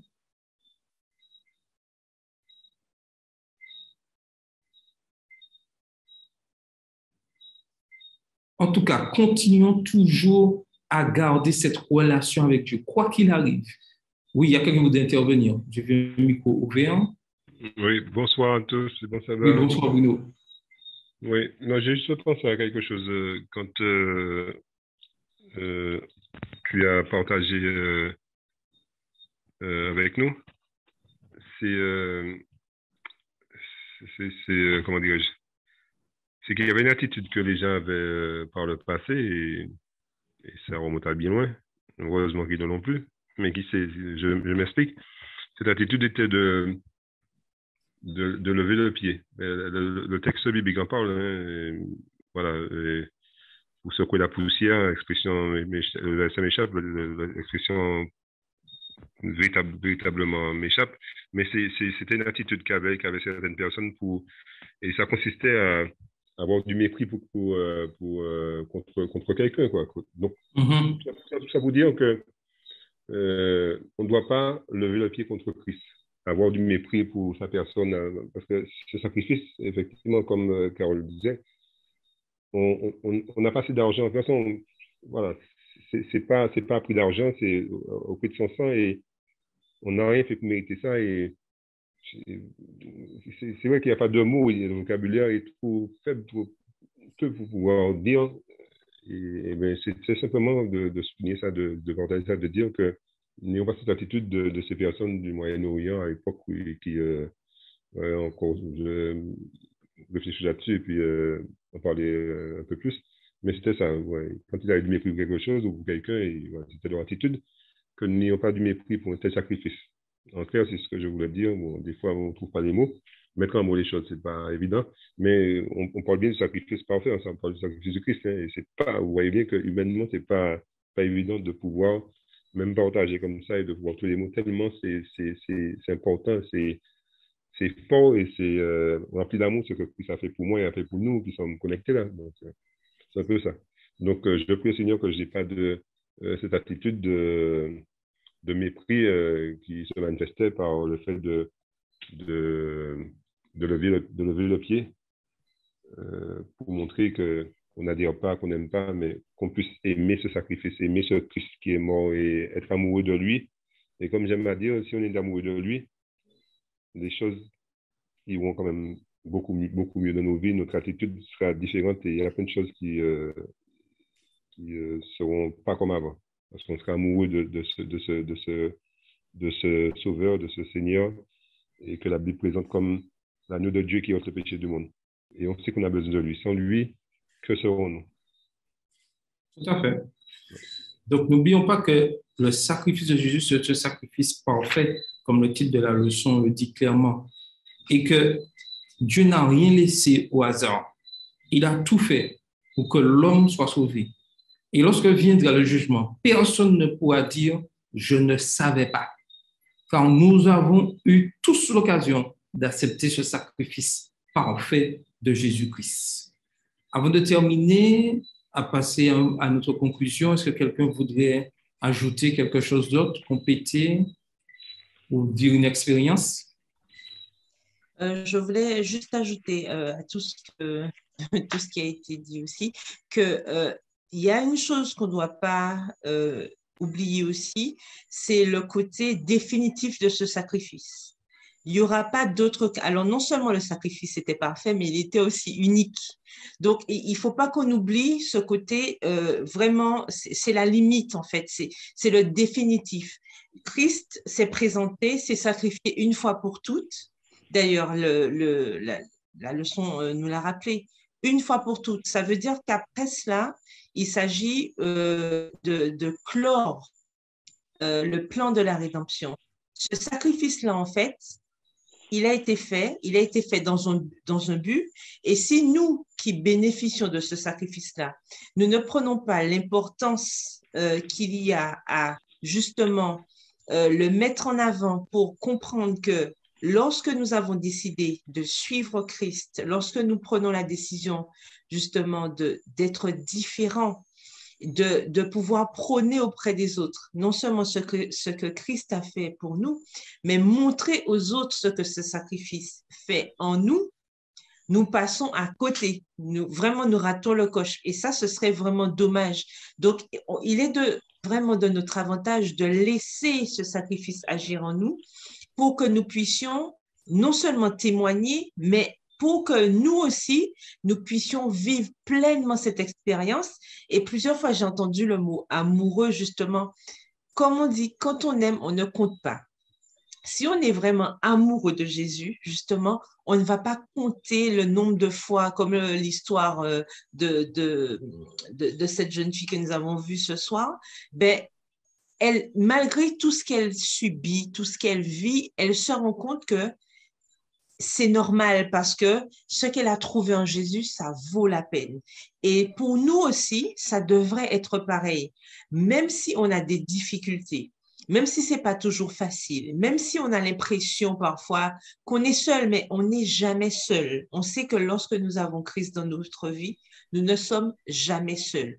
Donc, avec tout ça comme assurance, toutes les promesses que Dieu nous donne, nous avons non seulement intérêt à rester accrochés à lui, mais c'est un avantage pour nous de pouvoir transmettre cet amour qu'il a eu pour nous et de montrer aux autres que ça vaut le coup de suivre Christ.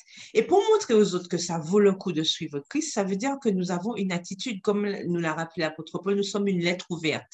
Nous avons une attitude, nous avons un regard, nous avons une façon de faire, nous avons une façon de vivre qui puisse justement transmettre cela, qui puisse éveiller chez les autres cet intérêt qui pousse l'autre à se demander, mais vraiment, il y a quelque chose là et ça m'intéresse.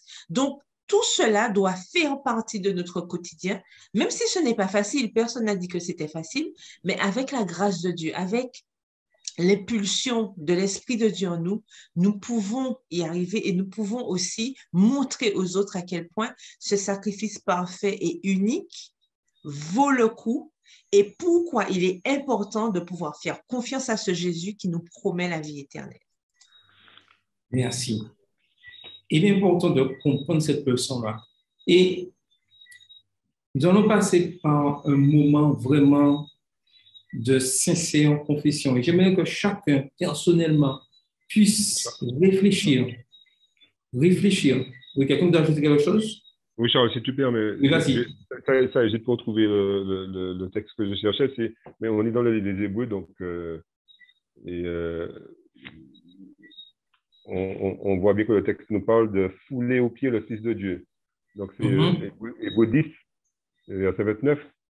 La fin du verset nous précise fouler aux pieds le Fils de Dieu qui aura pour profane, qui aura tenu profane, du moins, qui aura tenu pour profane, ouais, c'est bien ça, le sang de l'alliance par lequel il a été sanctifié et qui aura outragé l'esprit de grâce. Donc, c'est cette expression, cette notion de fouler aux pieds le Fils de Dieu, donc de lever le talon contre celui qui est mort contre nous, c'est que Dieu nous préserve d'avoir dans notre attitude, que ce soit à l'image de cette expression utilisée justement dans ce verset et qu'on ne soit pas à faire ça. On va se dire, mais comment? C'est comme quand on se dit, mais pourquoi les gens me disent que je suis encore, j'ai cloué Christ à quoi? Je n'étais pas là. Beaucoup de gens ont déjà peut-être entendu ça et ont donné cette réponse-là, mais je n'étais pas couronné, je n'étais pas là. Mais oui, mais il est mort pour l'humanité, donc c'est de par des péchés que tu n'avais pas encore commis.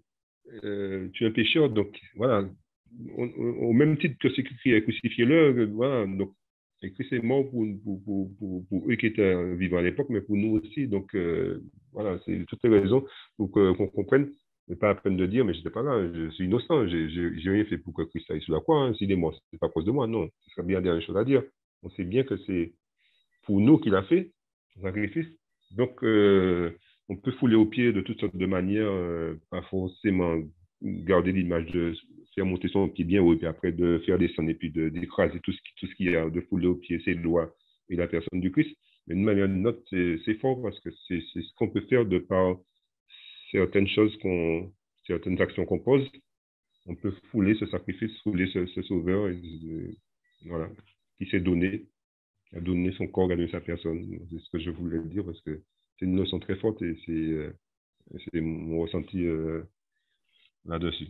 Les choses se font. C'est une ligne qui sépare finalement de ce qu'on pourrait faire pour accepter ce sacrifice et puis pour y repenser et puis nous attacher aux choses d'en haut, comme le dit Colossiens, nous affectionner à ces choses-là. Et une ligne qui est très, tellement fine cette ligne qu'on peut passer de l'autre côté et fouler un tel sacrifice par une attitude, par un comportement, et ça se résume à du mépris, quoi. Et OK. là, voilà. Il y a Carole pour intervenir. Oui, justement, et par rapport à ce que je disais, quand je dis qu'il faut que ça se voit aussi, en fait, j'aimerais partager une courte expérience, si tu permets, en fait. Et oui, ça vient de revenir. En allant au supermarché, je crois que ça se passe la semaine dernière, si je ne me trompe pas, voilà. En allant au supermarché, j'arrive, donc vous savez, il y a toujours un vigile. Et cette fois-ci, c'était une femme qui était là, une jeune fille, hein, une jeune. Et en fait, elle est tatouée, percée de partout, etc. Et puis, elle me dit, comme je rentrais dans le magasin avec un autre sachet, vous savez comment ça se passe, il faut vérifier, etc. Et elle me dit, Madame, ne le prenez pas mal, hein, ce que je vais vous dire. Donc, bon, je m'attends enfin, je l'écoute. Et elle me dit, mais vous ressemblez à une personne qui va à l'église, comme j'ai connu avant. Et je lui dis, et donc je la regarde et je lui dis, oui, effectivement, je vais à l'église, je suis adventiste du 7e jour. Et puis elle me dit, ah oui, j'ai vu ça tout de suite, hein. Votre façon, alors déjà, votre coiffure, votre façon de vous habiller, votre façon d'être, j'ai vu tout de suite que vous étiez adventiste. Et elle me dit, moi aussi, j'étais adventiste avant. Et bon, malheureusement, comme ce qui était prêché, en tout cas ce qui était prôné, en fait, ça correspondait pas vraiment à ce que je voulais, à mes intérêts. Alors, c'est pour ça que j'ai abandonné. Mais il y a quelques années, j'étais aussi adventiste du 7e jour. Alors, je l'encourage justement et je lui dis, déjà, je l'ai remercié. J'ai dit merci Seigneur parce que bon, c'est déjà bien. Et je l'ai encouragée et en même temps, elle me demande dans quelle église je vais et tout ça. Et puis, je me suis dit, bon Seigneur, bon, comme on dit, on a laissé ça là, on espère que ton Esprit Saint fera le travail. Mais tout ça pour dire que effectivement, quand nous avons fait le choix de suivre Christ sincèrement, ça se voit parce que nous témoignons même sans parler, même sans avoir dit quoi que ce soit, ça se voit en fait. Et c'est ça que Dieu nous demande. Il faut aussi qu'on soit capable de témoigner non seulement par nos paroles, mais aussi par ce que les gens voient. Il faut qu'on puisse représenter quelque chose qui puisse pousser les gens à se poser des questions et même à nous interpeller sur la foi que nous professons. Donc, plaise à Dieu que nous puissions toujours aller dans ce sens et avec l'aide de son Saint-Esprit, continuer à promouvoir son amour, à montrer aux autres pourquoi nous avons choisi de le suivre et pourquoi cela vaut la peine de se sacrifier même pour ce Seigneur qui l'a fait auparavant pour nous et qui nous promet de belles choses à venir. Tout à fait. J'aimerais que nous prenions le temps de faire, je dirais, un moment de consécration, mais de voir personnellement que signifie pour nous le contexte de la substitution. Réfléchissons au refrain du cantique 496 et Carole va chanter les 4 strophes du chant. Et pendant que Carole chante ce chant et que nous chantons avec elle, les micros fermés, réfléchissons à notre situation personnelle et à ce que l'importance de ce sacrifice. Jésus, roi des rois, qui mourut pour moi. Oui, je veux mourir avec toi sur la croix. Qu'est-ce que cela signifie pour nous, mourir avec Christ sur la croix? Chantons avec Carole ce chant et en même temps, réfléchissons et faisons une rétrospective en nous-mêmes afin de nous consacrer pleinement à l'évangélisation, à la mission. Chantons avec Carole le numéro 496 de notre hymne louange. On y va? J'entends ta douce voix, Jésus, je viens à toi, je viens, sauve, lave-moi dans le sang de ta croix.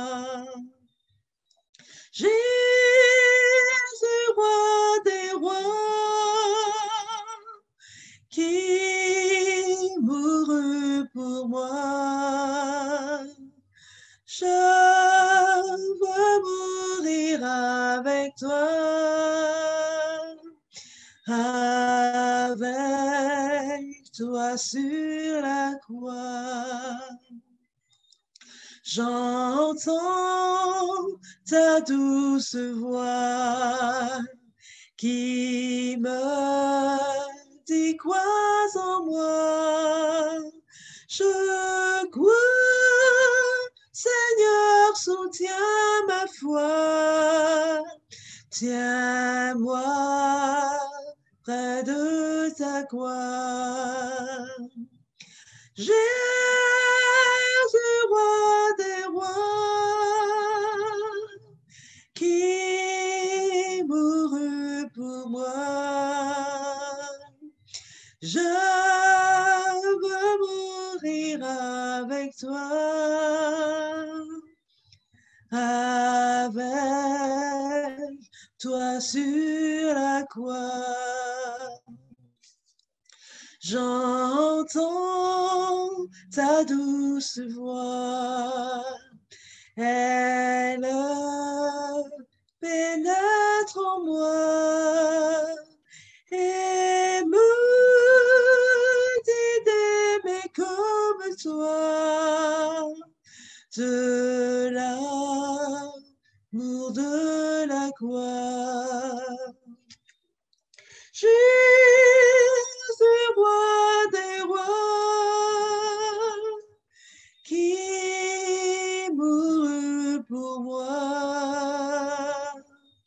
Je veux mourir avec toi, avec toi sur la croix.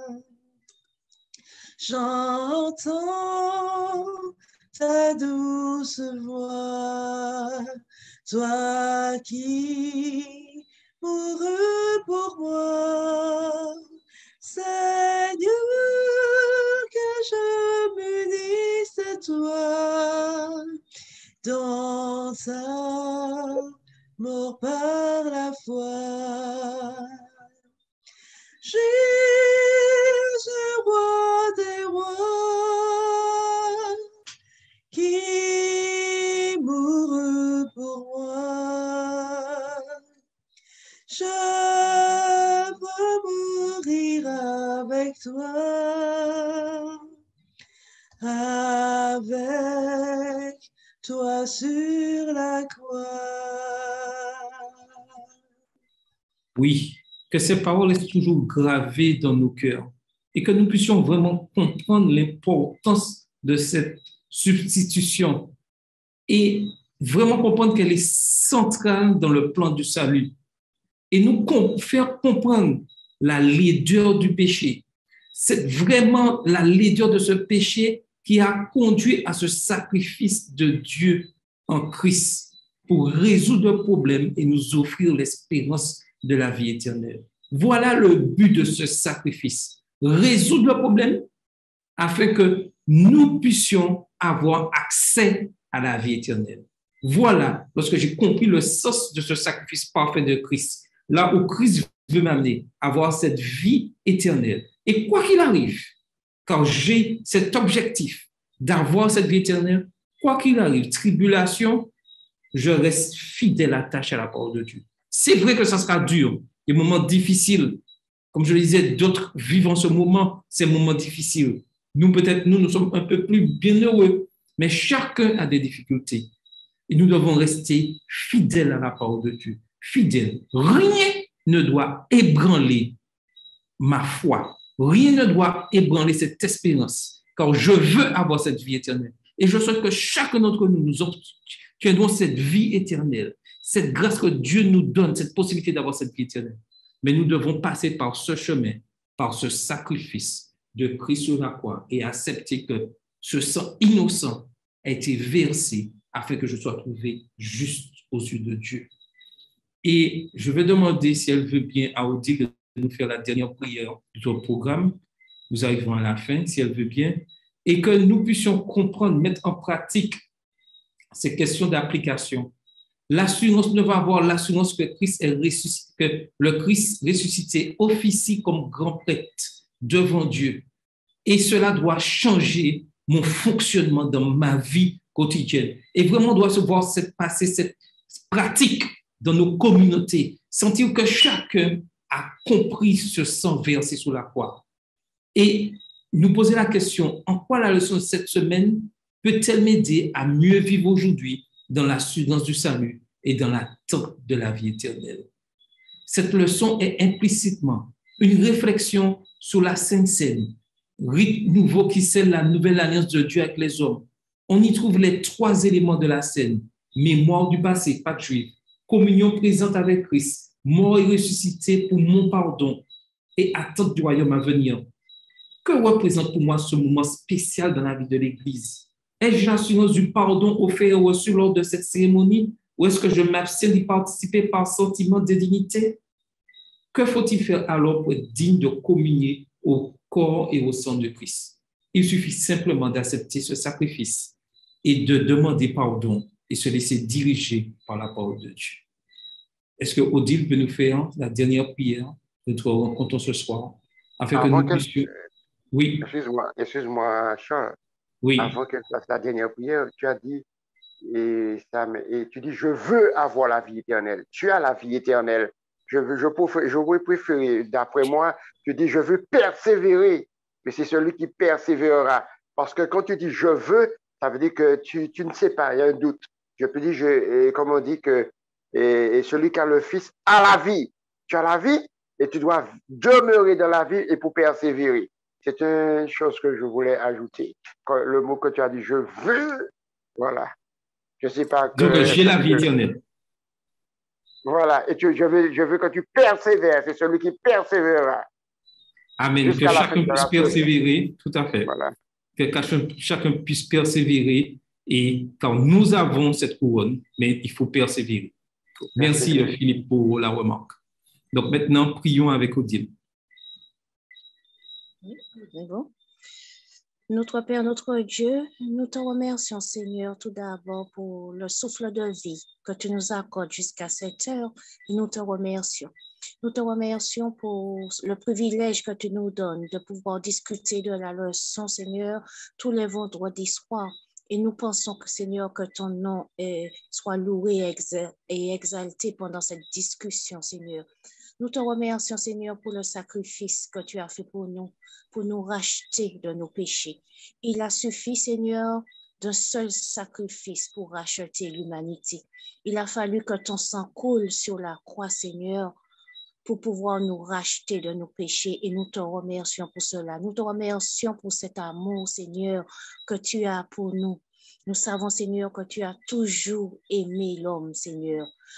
C'est nous qui te rejetons, mais tu reviens toujours à nous, Seigneur. Permets que chaque jour, nous puissions non seulement comprendre ce sacrifice que tu as fait pour nous, mais nous puissions l'accepter, Seigneur. C'est vrai que tu nous obliges à rien, mais si nous avons compris ce sacrifice, nous viendrons à toi, Seigneur mon Dieu. Permets que chaque jour, justement, nous n'ayons pas peur de nous humilier, de confesser nos péchés au pied de la croix, Seigneur mon Dieu. Car tu as déjà tout fait pour nous, Seigneur, pour nous racheter auprès de toi.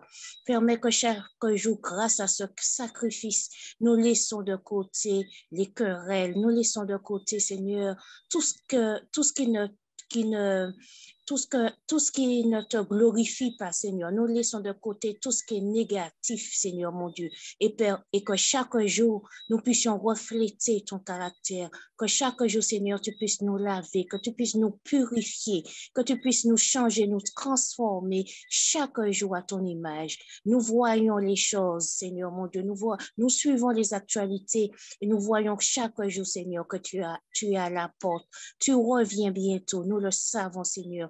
Nous voyons devant nous chaque jour les prophéties se réalisent. Permets que chaque jour, Seigneur, nous puissions nous remettre en question. Nous puissions te laisser entrer dans nos vies, dans nos cœurs, afin que tu puisses enlever tout ce qui ne vient pas de toi, afin que chaque jour nous puissions nous présenter devant toi sans tache et irrépréhensible.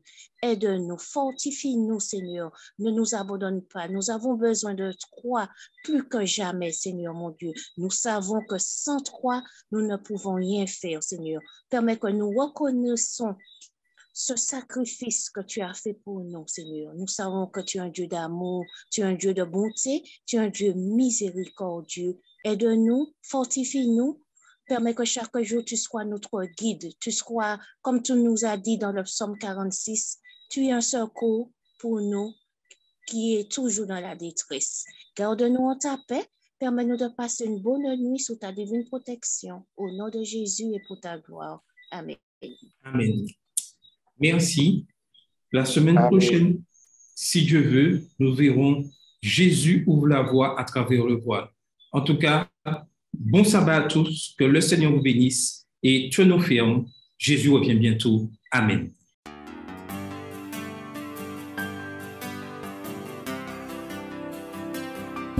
Je vous adresse, vous, amis qui m'écoutez, la bienvenue en Jésus-Christ, notre Sauveur, qui vous apporte paix et joie. Loin de la peur des soucis de cette terre, disons Hosanna, oui donnons gloire à Dieu, et levez-vous, porteurs de la cité, qu'ici même éclate votre joie. Marchons ensemble mes amis, jamais nous n'aurons de soucis. On traverse le monde troublé, aimons-nous sans oublier. Il faut tous, oui tous, nous donner la main, afin que tous ensemble, lorsque demain Jésus-Christ apparaîtra, nous soyons tous du nombre des élus. Merci Jésus, merci mon Dieu, avec toi je ne crains rien, toujours tu me gardes. Merci mon Dieu, merci Jésus, il la flèche qui vole en plein midi, quand il miel tombe à mes côtés, je ne serai jamais atteint, car mon œil surveille, je ne crains rien, avec Jésus, pas de danger. Oh, oh, oh. Marchons ensemble mes amis, jamais nous n'aurons de soucis. On traverse le monde troublé, aimons-nous sans oublier qu'il faut tous, oui tous, nous donner la main, afin que tous ensemble, lorsque demain Jésus-Christ apparaîtra, nous soyons tous du nombre des élus.